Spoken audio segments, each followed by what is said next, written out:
कथा कहती है कि स्त्री जब शंकर जी का हरतालिका का व्रत करती है, चतुर्थी का व्रत करती है या भगवान का कोई व्रत करती है, तो उस स्त्री में मेरा भोलेनाथ इतना बल दे देता है कि वो 4 दिन तक भी भूखी रहकर उस व्रत को धारण कर सकती है।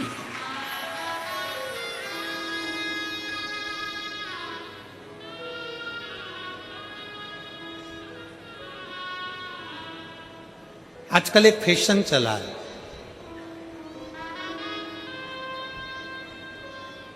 वो बड़ा नया फैशन है महाराज। उस फैशन में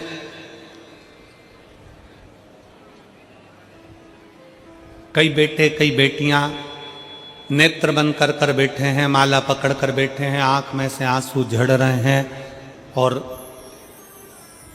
3-4 कैमरे उनको कैच करने के लिए लगे।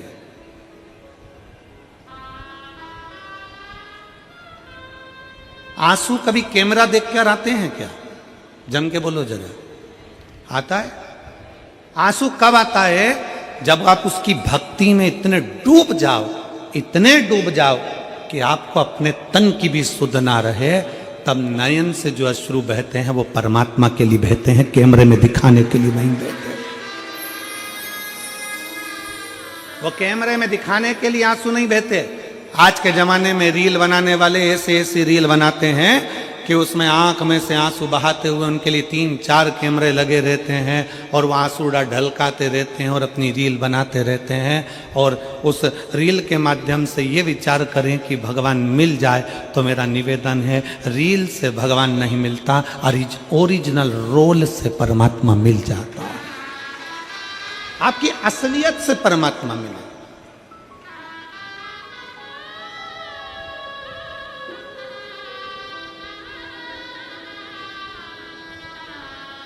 एक राजा अज का चरित्र था, दशरथ जी के पिताजी।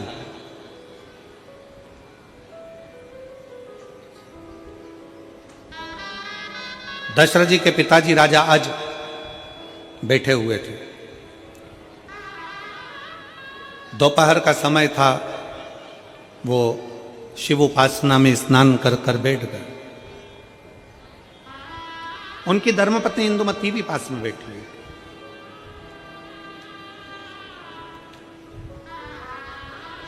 सूर्यवंश के पताका राजा अज जब शंकर भगवान की आराधना में लीन थे, शिव जी की आराधना में लीन थे, शंकर की भक्ति में लीन थे, उसी समय लंका का राजा रावण ने सूचना कर दी कि अपन को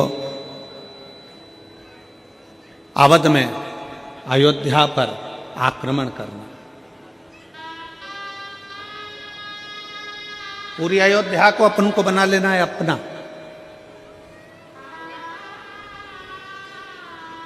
लंका के राजा रावण ने तो लंका के जितने निवासी थे उन्होंने कहा कि वो राजा अज को युद्ध के लिए ललकारेगा कौन?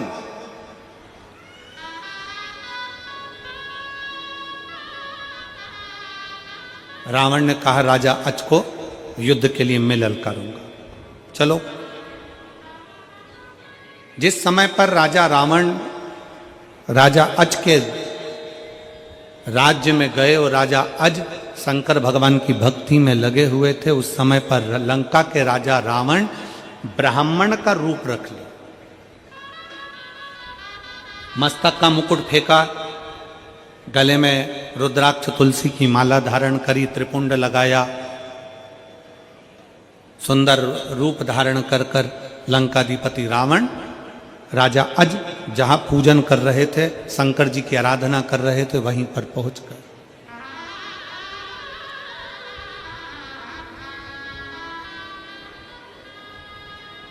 अब जैसे राजा अज के पास में लंका का राजा रावण पीछे जाकर खड़ा हुआ, राजा अज शंकर भगवान की ऐसी भक्ति करते थे कि उस भक्ति में राजा अज कभी दिखावा नहीं करे, उन्होंने शिव को पाया।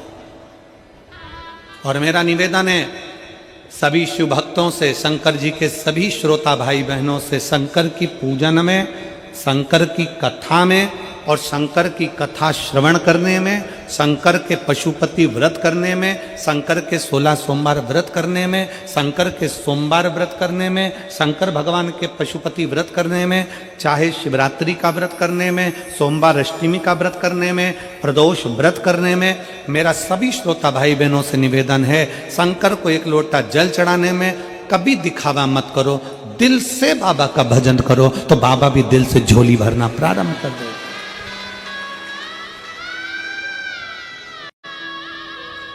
अब दिल से भजन करो ना, अब दिल से स्मरण करो।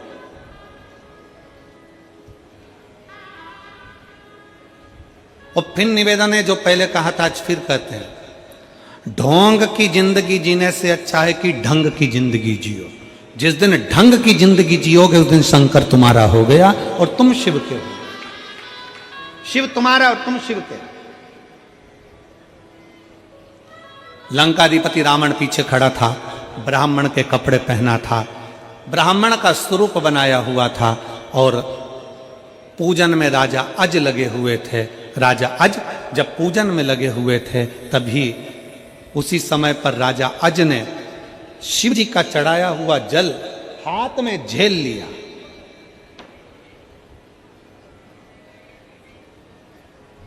जो दुनिया के लोग शिव महापुराण पर उंगली उठाते हैं, जो दुनिया के लोग शंकर भगवान के चढ़े हुए जल पर उंगली उठाते हैं, उनको उस कथा का स्मरण करना चाहिए त्रेता की, उस कथा का स्मरण करना चाहिए सतयुग की, उस कथा का स्मरण करना चाहिए त्रेता की कि राजा अज ने शंकर भगवान पर जल चढ़ाया। रावण पीछे खड़े होकर देख रहा है और चढ़ाया हुआ जल राजा अज ने अपनी अंजलि में झेल लिया, अपने हाथ में झेल लिया।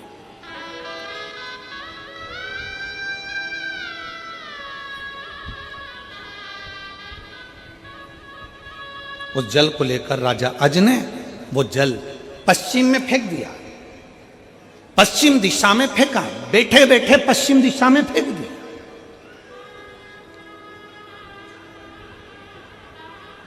रावण देख रहा था। ये देखकर रावण तुरंत राजा अज के पास आया और अज के पास आकर कहा रावण ने कि तुम शंकर जी की पूजन कर रहे हो, शंकर जी पे चढ़ा हुआ जल तो अपने ऊपर प्रोक्षण किया जाता है, छीटा जाता है, आचमन किया जाता है, और तुमने वो जल पश्चिम में फेंक दिया। तुमने वो जल झेला और पश्चिम में फेंका। तुम्हारी बुद्धि मारी गई है, तुम्हें विवेक नहीं है, तुम्हें अकल नहीं है, तुम्हारा विवेक कहां चले गया। लंकापति रावण चिल्लाने लगा, राजा अज से पूछने लगा कि तुमने ये जल लेकर पश्चिम में क्यों फेंका।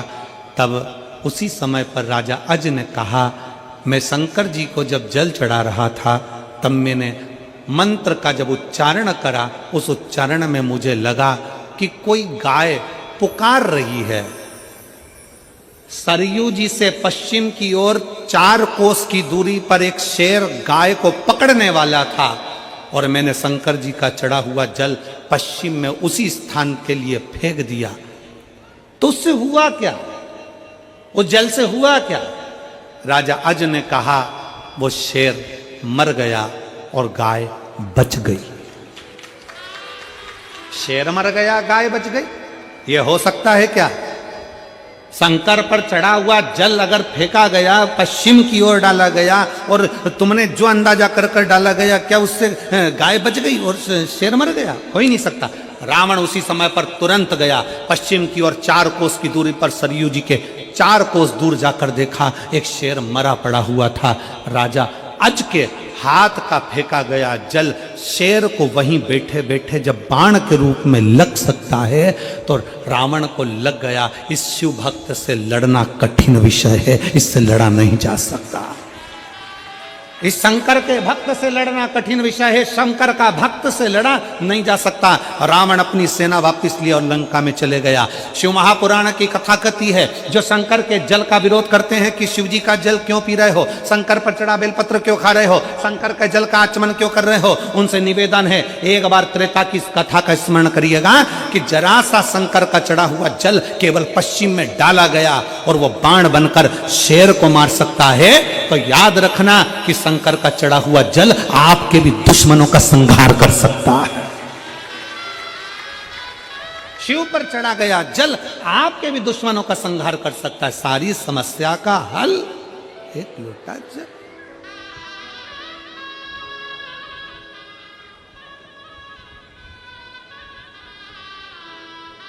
बहुत सारे मिलेंगे तुमको, बहुत।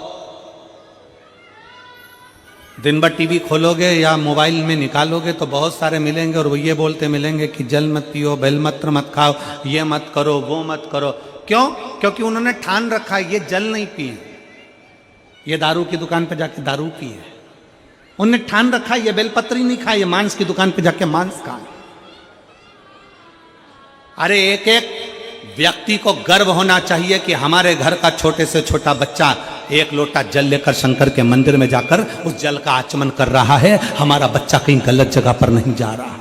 एक एक व्यक्ति को गौरव महसूस होना चाहिए कि हमारे घर का बच्चा शंकर के मंदिर जा रहा है, हमारे घर की बेटियां शिवालय तक जा रही हैं, हमारे घर की बुजुर्ग माताएं शंकर का भजन गा रही हैं, हमारे यहाँ पर शंकर की स्तुति में लोग डूबे हुए हैं। ये गर्व आपको होना चाहिए कि शंकर के मंदिर में दुनिया के लोगों ने जाना कर चालू कर दिया। जहां बच्चे फिल्म देखने जाते थे, जहां बच्चे मॉल घूमने जाते थे, जहां बच्चे वहां जाना आना ना जाने कहां कहां का मेला आदि घूमने जाते थे, आज बच्चे सत्कर्म की ओर बढ़ रहे हैं। तो तुम्हें गर्व होना चाहिए कि हमारी नवयुवक टीम अब सनातन धर्म की ओर जागृत हो गई है।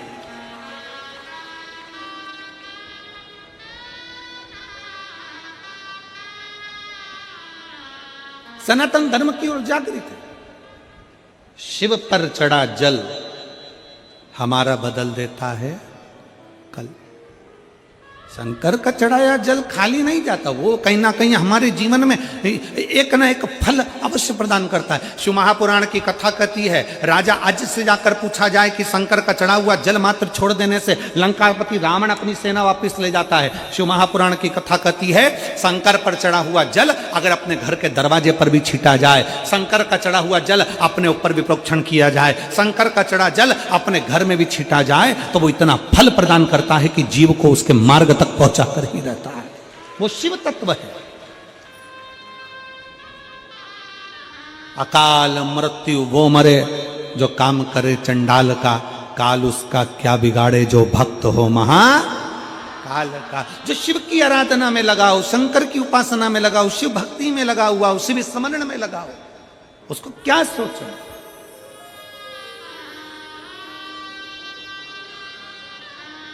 महाराज जी मेरठ में कथा चल रही थी, छठा दिन कथा का।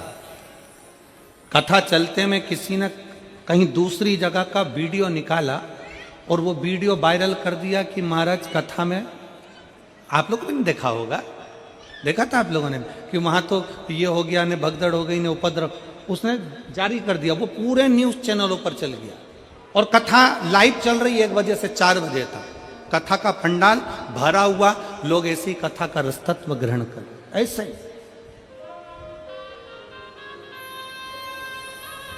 कईयों ने पूछा, गुरुजी आपको कुछ मालूम पड़ा? हमने कहा हम तो कथा में लगे हुए थे, 4 बजे कथा छूटी, अपनी गाड़ी में बैठे अपने कमरे में चले गए।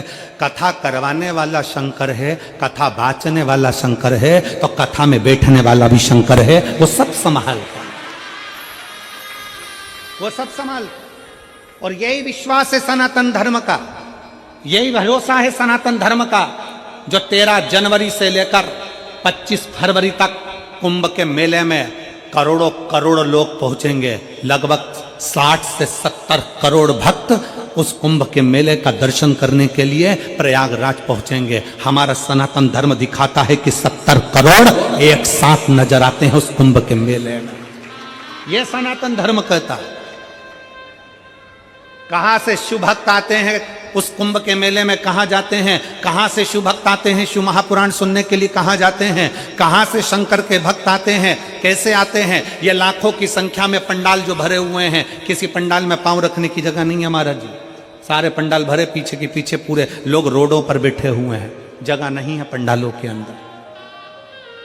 कहां से शिव भक्त आते हैं, कौन सी भक्ति करते हैं, क्या भजन करते हैं, क्या स्मरण करते हैं, क्या भाग ग्रहण करते हैं, क्या करते हैं। ये तो शिव तत्व है। शिव तत्व। तो मरुका जी ने कहा नारद जी के भांजे से कि माया शिव भक्ति को रोकेगी, और जो शिव भक्ति को माया रोकने का काम करेगी और उस माया को जो लांग कर चले जाए, जो शंकर की, दुनिया के लोग कहेंगे क्यों मंदिर जा रहे हो, दुनिया के लोग कहेंगे क्यों मंदिर जाना, क्यों भजन करना, क्यों कथा सुनना, उसको भी तुम लांग जाओ। इधर से सुना इधर से निकाला, अपना भजन में मन लगाओ, चित्त में मन लगाओ। कोई तुमको ज्ञान दे कि शंकर के मंदिर में जाके एक लोटा जल मत चढ़ाओ, तो कह दो तेरे को कहने कौन आया था कि तू जा। हमारा दिल, हमारा मन। और फिर निवेदन है, चप्पल अपनी पसंद की पहनते हो, बोलो सही है कि गलत है। जूता अपने पसंद का पहनते हो, जूता भले 5,000 का हो परंतु वो काटे तो पहनोगे क्या? पाँव में छाला कर दे तो पहनोगे क्या? भले 5,000 का, 50,000 का हार गले में पहनते और वो चुप चुप कर दाने दाने कर दे, पूरा गले को घमोरिया कर दे तो पहनोगे क्या? 1,00,000 की साड़ी, 10,000 की साड़ी, और मालूम पड़े वो साड़ी शरीर में चुपती रहे, पूरा शरीर छील दिया, निशान बना दिए, तो वो 10-20,000 की साड़ी पहनते हो क्या? जम के बोलो जरा। नहीं, नहीं पहनते। 5,000 के जूते से तुम नहीं दबे। जूते ने काटा, तुमने छोड़ दिया, मैं नहीं पहनूं 5,000 का जूता है, ऐसा काटे तो क्या मतलब का, छाला कर दे तो क्या मतलब का। जूते अपनी पसंद का, कपड़ा अपनी पसंद का, भोजन अपनी पसंद का, भजन अपनी पसंद का, तो दूसरे से क्या पूछना कि वो मना करे कि मंदिर मत जाओ और तुम नहीं जाओगे। दिल मेरा, शंकर मेरा, लोटा मेरा और जल मेरा, मेरा बाबा है, मैं जाऊं ना। तो वो एक लाइन है ना महाराज जी आपकी, वो मुंबई वाले शास्त्र में, मैं चाहे ये करूं, मैं चाहे वो करूं, मेरी मर्जी, मेरा मन है।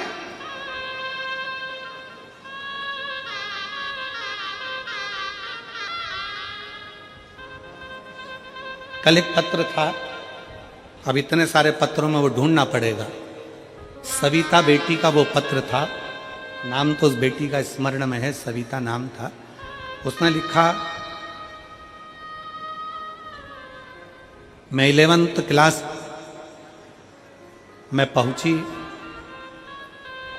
मेरा मन मैथ लेने का, और मेरे परिवार के लोग कहने लगे तेरे से नहीं बनेगा। मेरी मौसी की लड़कियों ने मुझसे कहा कि तू एक काम कर, साइंस ले ले, होम साइंस। मेरे मामा के बच्चों ने कहा कि तू ये ले ले। और गुरुजी, मैंने अपनी मौसी की लड़की के कहने पर होम साइंस ले लिया। अब मेरा उसमें मन नहीं लग रहा। अब तुम बताओ कि मैं कौन सा सब्जेक्ट लूं। अब गुरु जी का तो एक ही सब्जेक्ट है, शिव महापुराण। मैं कौन सा सब्जेक्ट लूं? मेरा उस बेटी से निवेदन है, और घर में रहने वाली उस बेटी की मां से निवेदन है, उसके पिता से निवेदन है, बेटी तुम्हारी है, जन्म तुमने दिया है, पाला तुमने है, बड़ा तुमने करा है, एजुकेशन का खर्चा तुम उठा रहे हो, कपड़ों का खर्चा तुम उठा रहे हो। बेटी को गोदी में लेकर तुमने रखा, रात रात भर जागी है, टीका लगा तो उसको पकड़कर तुमने रखा। बड़ा तुमने करा। जब बड़ा तुमने करा, पढ़ाया तुमने, एजुकेशन का खर्चा तुम कर रहे हो, शादी का खर्चा तुम करोगे, उसकी पढ़ाई का खर्चा तुम कर रहे हो, तो दुनिया वालों से क्यों पूछते हो कि बेटी के लिए करना क्या है? अपना दिल करे वो करो।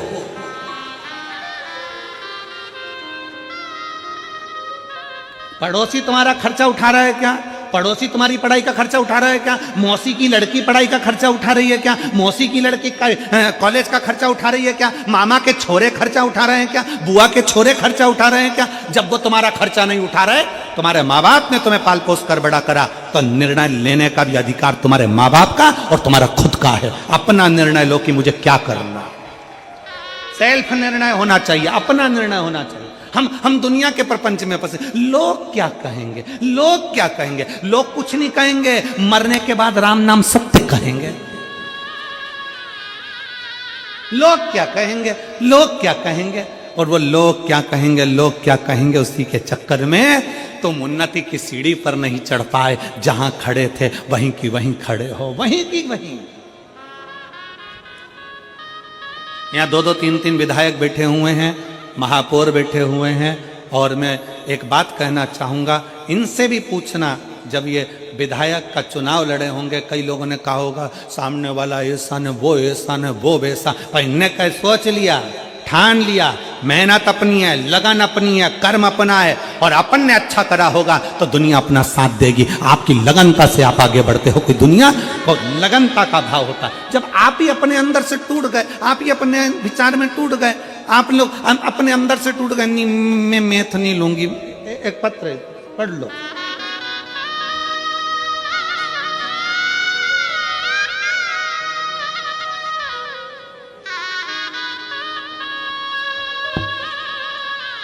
मैं श्रीमती चंपा देवी, गुरु पंचांग पति श्री कन्हैया लाल गुरु पंचांग, कहीं बैठे हो तो हाथ हिला सकते हैं, कहीं बैठे हो तो अपना हाथ हिला सकते हैं।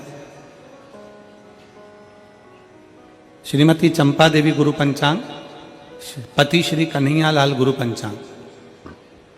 आ जाओ, एक बेलपत्र ले जाना, आ जाइए, आ जाओ। मेरा मोबाइल नंबर ये है, मैं नवापारा राजिम निवासी हूँ। गुरुदेव, मैं भोले बाबा का क्या गुणगान करूँ गुरुजी। मेरा बेटा श्रेय कुमार गुरु पंचांग बहुत दिनों से सरकारी नौकरी की तैयारी कर रहा था, सरकारी नौकरी की तैयारी कर रहा था, मगर कुछ न कुछ कारण से वह रह जाता।